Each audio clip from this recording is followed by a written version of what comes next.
नमस्कार, मैं प्रिया राज। आप देख रहे हैं स्वराजपुर। बिहार में इन दिनों अवैध अतिक्रमण और निर्माण पर हो रही बुलडोजर एक्शन को लेकर सियासी घमासान तेज हो गया है। हाल ही में कांग्रेस के वरिष्ठ नेता और पूर्व केंद्रीय मंत्री शकील अहमद खान ने इस कार्रवाई की टाइमिंग और तरीके पर अब सवाल उठाया है और बिहार सरकार, खासकर उप मुख्यमंत्री सम्राट चौधरी पर निशाना साधा है।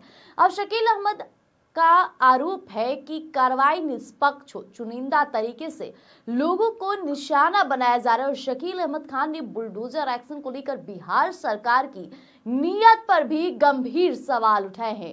उनके निशाने पर मुख्य रूप से देखा जाए तो सम्राट चौधरी और बिहार सरकार की तरफ इशारा है और अवैध अतिक्रमण को लेकर जो वो बोलते नजर आए, आइए सुनिए। बिहार की सुशासन की सरकार का खेल शुरू हो चुका है। भारतीय जनता पार्टी की जो मंशा है कि बिहार में किस तरह का वातावरण फैलाना है और कौन सा मॉडल अख्तियार करना है, उसकी शुरुआत हो चुकी है। पहले तो बुलडोजर के माध्यम से पिछड़ा दलितों के घर ढाए गए। उसके बाद कई जगह दलितों की हत्याएं हुई और अब नवादा जिले के थाना रोह के भट्टा मोए का एक युवक अतहर को जान से मार दिया गया। जान से मारने वाले आरोपी चाहे कोई रहे, बाद के मामले में अपराधियों को पकड़ भी लिया जाए, लेकिन ये असर जो बिहार में नफरत का वातावरण फैलाया जा रहा है और जो नफरत के वातावरण के चलते एक दूसरे के प्रति असम्मान की भावना आहिस्ते आहिस्ते जो वहां बढ़ रही है, उसके नतीजे में ये मौतें हो रही हैं। जब समाज के अंदर कट्टरता फैलेगी, नफरत फैलेगा, एक दूसरे के प्रति असम्मान फैलेगा और फैलाया जाएगा, इस नफरती वातावरण का फायदा सरकार बनाने में तो हो सकता है, लेकिन मैंने बार बार कहा कि सरकार बना लेना और सरकार चलाने में फर्क है। कौन जवाब देगा अतहर की इस हत्या का? उसको पकड़ा गया, उसका नाम पूछा गया। नाम पूछने के बाद मीडिया में यह खबर आ चुकी है, मैं वो दोहराना नहीं चाहता, जिस तरह से उसको टॉर्चर किया गया और टॉर्चर करने के बाद फिर हॉस्पिटल में उसकी मौत हो गई। यही चाहते हैं सुशासन बाबू? ये कौन सा राज है? आपको हम लोगों ने गुंडा राज की उपाधि बिहार को इसीलिए दी है कि हम जानते हैं कि क्या होने वाला और क्या हो रहा है। आप इसको रोक नहीं पाइएगा। मौजूदा बिहार की सरकार इन कारनामों को, इन बदमाशियों को, इन उत्पीड़न को, इस हैवानियत को अब रोक नहीं पाएगी, क्योंकि आपने वातावरण में यह जहर घोल दिया है। कौन, कहां, कब किसकी हत्या कर देगा, किसको मार देगा, किसकी बेइज्जती कर देगा, किसकी पगड़ी उछाल देगा, कहना मुश्किल है। संभलिए।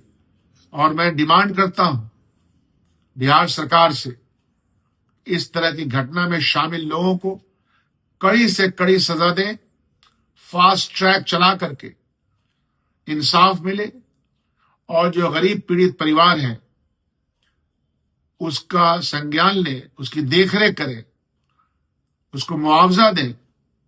और समाज से मैं अपील करता हूं कि किस तरह के समाज को हमने अपना लिया, बनाया है।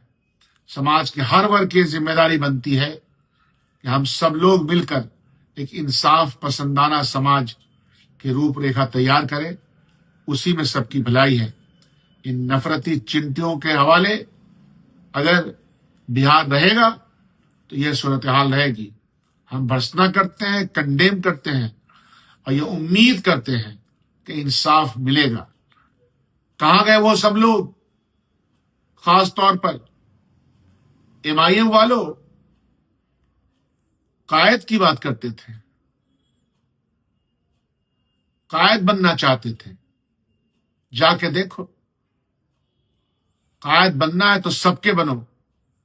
मैं बार बार कहता हूं, एक जाति एक संप्रदाय के कायद बनने की जरूरत नहीं है। समाज को इंसाफ के रास्ते पर लाने के लिए समाज के हर वर्ग का साथ लेना आवश्यक है। मैं फिर अपील करता हूं कि पीड़ित परिवार को मुआवजा दिया जाए, इंसाफ मिले, ताकि आइंदा कोई भी आदमी इस तरह की घटना करने में कामयाब ना हो सके। प्रशासन से मेरी अपील है और बिहार के प्रशासन से खास तौर पर अपील है कि इन तमाम घटनाओं का संज्ञान ले। कई जिलों में ये घटनाएं घट रही हैं। आपके अखबार खत्म हो चुका है, संभालिए इसको।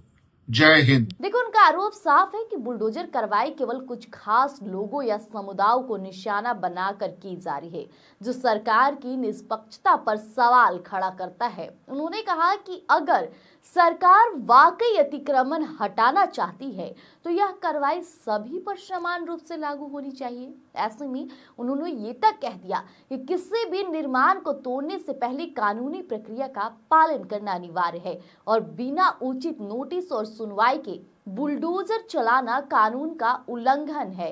ऐसे में अहमद ने यह भी कहा कि उप मुख्यमंत्री को यह सुनिश्चित करना चाहिए कि ऐसे संवेदनशील मामलों में कार्रवाई राजनीतिक दुर्भावना से प्रेरित ना हो।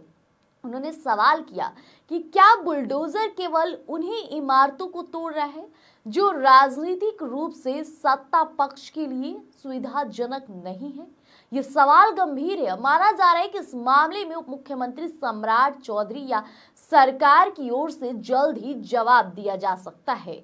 लेकिन ऐसे में जो लगातार यह तर्क बुलडोजर एक्शन चल रहा है बिहार में, इसे लेकर आदेश और न्यायालय के अवैध निर्माण पर सरकारी नियमों के अनुसार की जा रही है, ये खास तौर पे मानना है और इसमें कोई भेदभाव नहीं है। बिहार में बुलडोजर का इस्तेमाल अब एक गर्मा गर्म राजनीतिक मुद्दा नहीं बन गया है, जिस पर आने वाले दिनों में और भी बयानबाजी देखने को मिल सकती है, क्योंकि लगातार विपक्ष हमलावर है इस मुद्दे को लेकर। ऐसे में इन मुद्दों को लेकर विपक्ष हमलावर है सीधे तौर पे बिहार सरकार पर और एक जाति और व्यक्तिगत जाति को टारगेट किया जा रहा है कि सरकार सिर्फ उन्हीं जातियों का घर तोड़ रही है, लेकिन वैसा कुछ अनुमान नहीं दिया जा रहा है। सीधे तौर पे ये कोर्ट की तरफ से आदेश आ रहा है और आदेश के तौर पर अवैध रूप से जो जमीन पर कब्जा किए हुए हैं उन्हीं की चीजें तोड़ी जा रही है।